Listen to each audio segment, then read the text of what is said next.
Dear student, good morning. मैं विपिन जायसवाल। आज हम लोग इतिहास का हिस्ट्री का जो थर्ड चैप्टर है, expansion of British rule in India. Expansion mean विस्तार और ब्रिटिश रूल मीन ब्रिटिश साम्राज्य का इन इंडिया मीन भारत में। आज हम लोग जो ब्रिटिश साम्राज्य था उसका विस्तार कैसे भारत में हुआ उसके बारे में अध्ययन करेंगे। इसके पहले हम लोग establishment of British rule in India के बारे में पढ़े थे, जिसमें विदेशी कंपनी ने विभिन्न युद्धों के माध्यम से, जैसे battle of Plassey, battle of Buxar, ठीक है, इन युद्धों के माध्यम से भारत के बहुत सारे क्षेत्रों पे अपना अधिकार कर लिया है। अब वह अपने पावर को बढ़ाने के लिए, मतलब और सारे जो युद्ध है, जैसे मराठा वार है, एंग्लो मराठा वार है, मैसूर वार है, इस चैप्टर में हम लोग इसके बारे में पढ़ेंगे। ठीक है, चलिए हम लोग स्टार्ट करते हैं।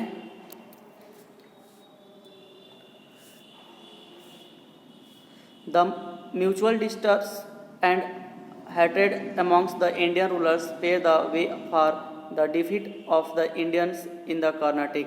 आप जानते हैं कि जो इंडियंस किंग्स थे वो आपस में एक दूसरे से क्या कर रहे थे, लड़ रहे थे, एक दूसरे को नीचा दिखाने के लिए आपस में ही लड़ रहे थे। इसका फ़ायदा उठाकर अंग्रेज़ों ने कर्नाटक के युद्ध में भारत में अपने राज्य को एस्टाब्लिश करने का प्रयास किया।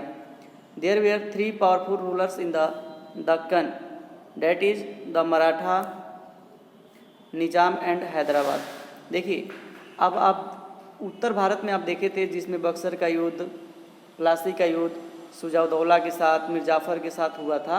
अब हम लोग पढ़ेंगे जो भारत का दक्षिणी पार्ट है, जो भारत का दक्षिण पार्ट है, जिसमें मुख्य रूप से दक्षिणी पार्ट में 3 पावर, इंडियंस पावर 3 था, जिसमें से पहला था मराठा, जो मराठी लोग थे, दूसरा निजाम और तीसरा हैदराबाद। ठीक है,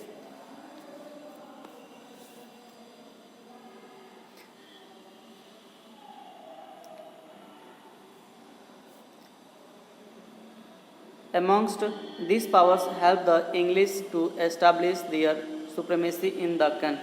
देखिए, ये सारी घटनाएं जो थी वह ब्रिटिश लोगों को भारत में अपने पावर को एस्टाब्लिश करने का एक बहुत ही महत्वपूर्ण कारण बना था। The Indian rulers were always busy in mutual conflicts on the issue of expansion of territories और सक्सेशन। जो अभी हम आपको बताए हैं कि जो भारतीय किंग्स थे वह आपस में एक दूसरे से लड़ रहे थे अपने क्षेत्र का विस्तार करने के लिए, एक दूसरे को नीचा दिखाने के लिए, और इसी का फ़ायदा उठाया किसने? अंग्रेज़ों ने। The weaker rulers use to take shelter of English seeking the help of the army. देखिए, जो भारत के गरीब जो कमज़ोर राजा थे वह क्या करते थे कि अंग्रेज़ों से हाथ मिला लेते थे। अंग्रेज़ों से शेल्टर मीन क्या होता है? हाथ मिलाना, या उनके अंदर चले जाना। तो जो भारतीय कमज़ोर राजा थे वह अंग्रेज़ों के साथ हाथ मिला करके और दूसरे राजा को हराने का क्या करते थे? प्रयास करते थे। In lieu of the help provided, the British administrator used to acquire some territorial rights and other concession। और इसके बदले में ब्रिटिश क्या करते थे? जब युद्ध जीत जाते थे उस राजा के पक्ष से, तो उसके बदले अंग्रेज़ों को बहुत सारा प्रॉफिट होता था। जैसे बहुत सारे क्षेत्र उनको मिल जाता था, बहुत सारी प्रॉपर्टी उनको मिल जाती थी, बहुत सारा पैसा उनको मिल जाता था। और एक्सटर्नली देखा जाए तो उस राज्य में, उस राज्य पर शासन वही करते थे, ब्रिटिश ही करते थे। केवल जो राजा थे ना, वो नाम मात्र के होते थे। The Indian rulers had become puppets in the hand of British administrator. देखिए, अभी यहाँ पे आ भी गया पुपेट्स। पुपेट्स क्या होता है? कठपुतली होना, अर्थात वह अंग्रेज़ों के केवल कठपुतली के रूप में रह जाते थे। अर्थात राजा तो वही रहते थे, इंडियंस ही लोग रहते थे, लेकिन सारा जो एडमिनिस्ट्रेटिव पावर जो होता था वह अंग्रेज़ों के पास रहता था। अंग्रेज़ बहुत ही होशियार थे। वो जानते थे कि डायरेक्टली हम शासन करेंगे तो लोग क्या करेंगे? विरोध करेंगे उसका। इसलिए वह भारतीय लोगों को ही राजा बनाते थे और एक्सटर्नली वह उस पर शासन करते थे। The territorial expansion of the company was motivated purely by commercial gains. देखिए इनका जो मेन स्टार्टिंग में जो इनका मेन टारगेट था वह तो केवल गेन करना, कमर्शियल गेन्स अर्थात अधिक से अधिक प्रॉफिट कमाना था। अधिक से अधिक किसी भी राज्य को यह हेल्प करते थे या किसी भी राजा इनसे हेल्प लेते थे तो उसके बदले में ये केवल अधिक से अधिक धन इकट्ठा करना चाहते थे, अधिक से अधिक पैसा उनसे लेना चाहते थे। तो राज्य ये नहीं सोचते थे कि हम उन पर शासन करेंगे, ऐसा नहीं सोचते थे। वह केवल धन के लिए भारतीय राजाओं का हेल्प करते थे। One by one, the company subjected Indian rulers through wars, divide and rule policy, diplomatic alliances, intrigue and annexation. देखिए जो इनका जो मेन विपन्स था अंग्रेजों का वह था डिवाइड एंड रूल, बांटो और राज करो। यह क्या करते थे कि भारतीय राजा, दो राजा होते थे ना, किसी एक राजा से हाथ मिला लेते थे कि और उनसे कहते थे कि आप हमारे साथ मिल करके उनसे वार करो और जब हम वार जीत जाएंगे तो आप उसके बदले में हमको क्या देना, कुछ प्रॉफिट दे देना, चाहे कुछ पैसा हो चाहे कुछ भी हो। मतलब यह डिवाइड एंड रूल मतलब दो राजाओं को आपस में ही बांट देते थे, भारतीय राजाओं को, और एक राजा के साथ होकर के युद्ध करते थे और जब वो राजा जीत जाते थे तो उनसे बहुत ज़्यादा प्रॉफिट लेते थे, बहुत ज़्यादा पैसा ले लेते थे। तो इनका जो मेन वेपन था अंग्रेजों का वह था डिवाइड एंड रूल। ये पूछता भी है कि डिवाइड एंड रूल डचों ने अपनाया था कि ब्रिटिश ने अपनाया था कि किसने अपनाया था, तो ब्रिटिश लोगों ने अपनाया था। देखिए अब साउथ इंडिया में जो मुख्य रूप से सबसे शक्तिशाली जो स्टेट था वह था आपका मैसूर। कौन था? मैसूर था। सबसे शक्तिशाली जो स्टेट था साउथ इंडिया में, तीन थे उस समय, एक तो हैदराबाद था, दूसरा मैसूर था, तीसरा निजाम था, लेकिन इन तीनों में सबसे ज़्यादा पावरफुल जो था वह था Mysore. The state of Mysore maintained its independence after the fall of Vijayanagar empire. देखिए विजयनगर का जो पतन हुआ था उसके बाद एक राज्य बना था जिसका नाम था क्या? Mysore. Hyder Ali was in the district of Kolar. ये भी क्वेश्चन पूछता है, आपका मल्टीपल चॉइस में क्वेश्चन है कि हैदर अली कहाँ पर जन्म हुआ था हैदर अली का, तो आप याद रखिएगा कि उसका जन्म जो हुआ था वह कोलार में हुआ था। ठीक है। His father Fateh Muhammad held some important position in the king's army. देखिए उस समय उनके पिता का नाम भी पूछता है कि हैदर अली के पिता का नाम क्या था, तो फतेह मुहम्मद। क्या था? हैदर अली के पिता का नाम फतेह मुहम्मद था। ये भी क्वेश्चन पूछता है कि वो क्या करते थे, तो उस समय भारतीय जो राजा थे ना उनमें आर्मी के पद पर वो कार्य करते थे, आर्मी के पद पे। Haidar Ali entered the service of Nanjaraja, अर्थात हैदर अली भी अपने पिता के साथ साथ नंजारजा जो स्टेट था उसमें वो कार्य करना शुरू किए। Nanjaraja was the chief minister of the king of Mysore. जो मैसूर का क्या था? किंग था। मैसूर का जो किंग थे नंजारजा, उनके अंडर वह कार्य करना शुरू किया। कौन? Haidar Ali. Haidar Ali was a man of strong determination and admirable courage. देखिए हैदर अली जो था बहुत ही ज़्यादा ब्रेव था, वह स्ट्रांग डिटर्मिनेशन था। स्ट्रांग डिटर्मिनेशन मतलब बहुत ही दृढ़ संकल्प वाला, वह जो चाहता था वह करता था। जैसे आप गाना सुनिए है ना, मैं जो बोलता हूँ करता हूँ और जो नहीं बोलता हूँ वो श्योर करता हूँ, सेम टू सेम वैसे ही हैदर अली भी था। बहुत ही डिटर्मिनेशन व्यक्ति था, वह जो चीज़ निश्चित कर लेता था वह करता ही था। और एडमायरेबल करेज मतलब वो प्रशासनिक गुण उसके अंदर बहुत ही ज़्यादा थे। एडमिनिस्ट्रेटिव पावर जो था वो बहुत ही अच्छा था उसके अंदर। He was appointed as the commander in chief the Mysore army. और एक समय आते आते वह भी जो मैसूर का हेड ऑफ आर्मी था ना वो बन गया। अर्थात जो मैसूर की साम्राज्य का जो आर्मी का हेड था वह बन गया। कौन? हैदर अली। कृष्णराज देवा Odiyar the nominal king of Mysore. उस समय कौन था नॉमिनल किंग मैसूर का? कौन था? कृष्णराज देवा ओडियार। उस समय जो मैसूर का किंग था वो कृष्णराज देवा ओडियार थे, वो भी नॉमिनल थे। Was removed and Hyder Ali made himself the real ruler of Mysore in the year of 1761। देखिए जो कृष्णराज देवा ओडियार जो था ना वह बहुत ही कमज़ोर शासक था, बहुत ही मतलब कहा जाए कायर टाइप का था। तो हैदर अली उसको क्या किया? हैदर अली उसको रिमूव कर दिया, रिमूव में हटा दिया और खुद अपने आप को मैसूर का जो किंग था वह डिक्लेयर कर लिया। कब? 1761 में। ये भी क्वेश्चन आपसे पूछा जाता है कि हैदर अली मैसूर के साम्राज्य पे कब बैठा था, तो 1761 में, 1761 में। और इसी समय आपका पानीपत का तृतीय युद्ध हुआ था। Soon he defeated and corrupt. Soon he defeated and captured the regions like Bindor, Suda, Saida, Canada नहीं कनाडा एंड मालाबार। देखिए वह मैसूर का राजा बना, उसके बाद बहुत ही ज़्यादा वह विक्ट्री किया। जैसे बिंदूर, सुडा, सैडा, कनाडा एंड मालाबार जो स्टेट था ना उस समय दक्षिण भारत में, उन सारे राज्यों पे अपना कब्जा कर लिया। आपसे क्वेश्चन भी पूछता है कि हैदर अली जब राजगद्दी पर बैठा उसके बाद सबसे पहले किस राज्य को मतलब जीता था, तो आपका था बिंदूर सुडा, ठीक है। उसके बाद सैडा, कनाडा और मालाबार को जीता था। With his victory over Malabar, मतलब वो पूरी तरह से जो मालाबार का तट है, आप जानते हैं कि ज्योग्राफी में आपको पढ़ाया जाएगा, जो ईस्टर्न कोस्ट और वेस्टर्न जो कोस्ट है उसको विभिन्न नामों से जानते हैं। जैसे पश्चिम वाले को सबसे ऊपर जो है कोंकण, उसके नीचे मालाबार, ठीक है, कोंकण उसके नीचे मालाबार, ऐसे पश्चिमी को आपको भी डिवाइड किया गया है उत्तरी सरकार के बीच में। तो जितने भी मालाबार के पार्ट्स थे, मालाबार के जितने भी स्टेट्स थे उस समय, सबको हैदर अली ने क्या कर लिया, विन कर लिया, जीत लिया।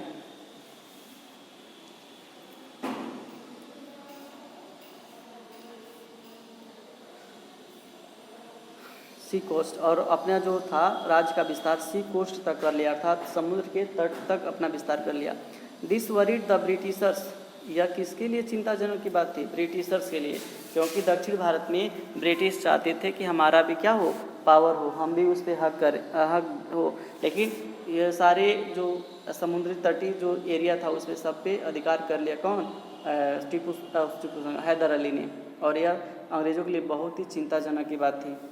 As a consequence the following 3 wars took place between Mysore and English war भी, और इसी कारण आप आगे देखेंगे कि मुख्य रूप से 3 वार हुआ है अंग्रेज़ों और मैसूर राज्य के बीच, अर्थात हैदर अली और अंग्रेज़ों के बीच में 3 युद्ध हुआ है मुख्य रूप से। आगे आप 4 युद्ध देखेंगे, 4 युद्ध हुआ था, अगला में टीपू सुल्तान ने किया है। तो अंग्रेज़ों का और हैदर अली के बीच में टेंशन बढ़ता गया, और बड़ी टेंशन का परिणाम था कि 4 मैसूर वार आगे हुआ। चलिए हम लोग 1 by 1 करके एक एक वार के बारे में देख लेते हैं। The first Mysore war 1767 to 69। देखिए 1767 to 69। अगर आपसे कोई क्वेश्चन पूछता है कि फर्स्ट वर्ल्ड वार का टाइमिंग, फर्स्ट मैसूर वार का टाइमिंग क्या था, तो आप बताएंगे 1767 to 69, 1767 से 69 बीच में। और हम आपको बता देते हैं यहीं पे कि मुख्य रूप से किसके बीच में हुआ था, तो वह आपका हुआ था हैदर अली और अंग्रेज़ों के बीच में। और हैदर अली क्या किया था, इस वार में जीत गया था। पहले फर्स्ट मैसूर वार में हैदर अली को विजय हुआ था। देखिए Haider Ali seriously thought of getting rid of the Britishers from India. देखिए हैदर अली सोचता था कि हमारे पूरे भारत पे क्या हो, ब्रिटिशों को यहाँ से भगा दिया जाए, अर्थात ब्रिटिश की शासन को बिल्कुल वह पसंद नहीं करता था, क्योंकि आप देखेंगे कि उत्तरी भारत का अधिकांश भाग पे अंग्रेज़ों ने शासन करना शुरू कर दिया है, और वो नहीं चाहता था कि हमारे दक्षिणी भारत पे भी अंग्रेज़ों का दबाव हो। English were afraid of the growing power of the sultan of Mysore. देखिए और अंग्रेज़ ये देख रहे थे कि डे बाय डे जो मैसूर का सुल्तान का जो पावर है वो क्या होता जा रहा है, बढ़ता जा रहा है। दोनों के लिए चिंताजनक थे।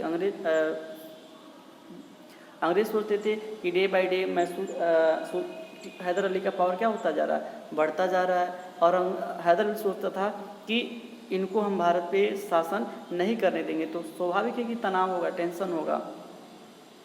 The Marathas and Nizam of Hyderabad were bitter in image of Hyder Ali. देखिए ये जो मराठी जो थे और निजाम जो थे हैदराबाद के, ये दोनों ही हैदर अली से बहुत ज़्यादा जलते थे, अर्थात उन दोनों हैदर अली को पसंद नहीं करते थे। देखिए यही कहा जाता है कि घर में मतलब घर का भेदी Lanka ढाए।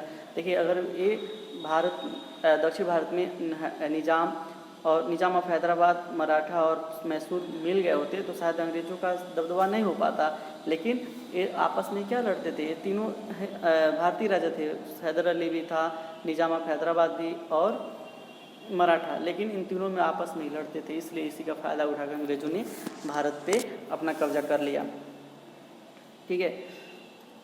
The English entered into alliance with the Maratha and the Nizam to weaken the power of Hyder Ali. देखिए अब इसी का फ़ायदा उठा लिए। अब अंग्रेज़ों ने क्या कर लिया, the English entered into alliance मतलब एक संधि के द्वारा वह मराठा और निजाम से क्या कर लिए, हाथ मिला लिए, अर्थात मराठा और जो निजाम ऑफ हैदराबाद थे उनसे अंग्रेज़ क्या हो गए, मिल गए। The allied forces proceeded to attack Mysore, और तीनों मिल करके अंग्रेज और मराठा और निजाम ऑफ हैदराबाद तीनों मिलकर के अटैक कर दिए मैसूर पे। लेकिन तब भी क्या हुआ, हैदर अली जीत गया। But Hyder Ali cleverly succeeded to win over the Maratha and Hyderabad army to favour his side. और फिर भी उसने मराठों को और निजाम ऑफ हैदराबाद को क्या कर दिए, हरा दिए। देखिए अंग्रेज़ जो थे वह डायरेक्टली नहीं अटैच हुए थे, अंग्रेज़ जो थे वह डायरेक्टली इस वार में अटैच नहीं हुए थे, अंग्रेज़ों के मराठों के साथ डायरेक्टली नहीं थे, अर्थात वो छुप छुप करते, मतलब कहते थे चलो ठीक है आपको जहाँ ज़रूरत पड़ी वहाँ हम खड़ा होंगे। जैसे आप गांव में देखते होंगे प्रधान ही होता है, तो जब कोई कैंडिडेट जाता है वोट मांगने तो लोग कहते हैं देखिए मैं आपको वोट दूंगा, लेकिन आप कहेंगे कि हमारे साथ घूमिए तो मैं घूमूंगा नहीं। इस सेम टू सेम वही था कि अंग्रेज़ सबसे अच्छा बनना चाहते थे, चाहे वो किस भारत का कोई भी राजा था वह सबसे अच्छा बनना चाहते थे, इसीलिए वह डायरेक्टली न पार्टिसिपेट होकर इनडायरेक्टली पार्टिसिपेट किए इस वार में निजामों के साथ और मराठा के साथ।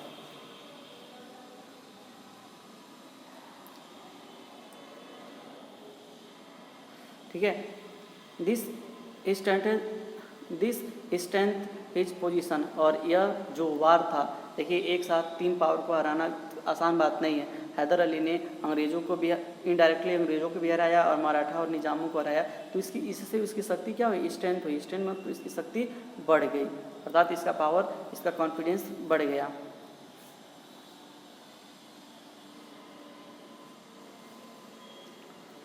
ठीक है।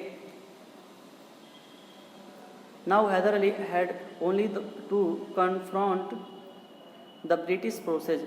अब जो मेन दुश्मन थे ब्रिटिशर्स के, ना वो हैदर अली, ना मतलब अब हैदर अली हैड ओनली मतलब रखा था कन्फ्रंट द ब्रिटिश फोर्सेज। अब मराठों को और निजाम ऑफ हैदराबाद को क्या कर दिया, हराई दिया है हैदर अली। अब उसके जो मेन दुश्मन थे वो कौन थे, अंग्रेज थे। In the war that followed the British forces made the forces of Hyder Ali. Initially, the British forces emerged victorious, और इस तरह से हैदर अली और कौन, अंग्रेज़ों के सामना हुआ। But later on they suffered, लेकिन अंत में जाकर के जो अंग्रेज़ थे वह क्या हो गए, सफर्ड हो गए। सफर्ड मतलब हार गए, अर्थात अंग्रेज़ों को हैदर अली ने हरा दिया। Hyder Ali forces the British to sign a peace treaty, और हैदर अली ने फोर्स किया कि चलो हम लोग एक साइन करते हैं। ट्रीटी मतलब होता है समझौता, ट्रीटी मतलब, और भी कौन सा ट्रीटी था, पीस ट्रीटी था, शांति समझौता था। और अंग्रेज़ों के साथ हैदर अली ने एक पीस ट्रीटी साइन किया। According to the terms of the treaty 1769, और इस ट्रीटी को कब संपन्न किया गया, 1769 में।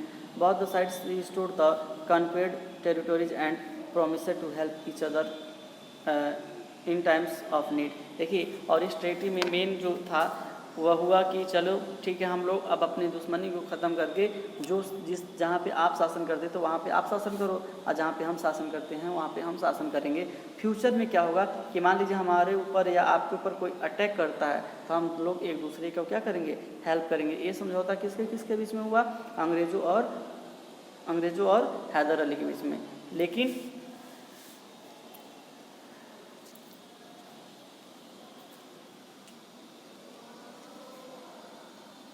लेकिन क्या हुआ कि आगे चल कर के अंग्रेज़ों ने धोखा दे दिया हैदर अली के साथ, इसलिए द सेकेंड मैसूर वार होगा। आगे चल कर के अंग्रेज़ों ने धोखा दे दिया हैदर अली को।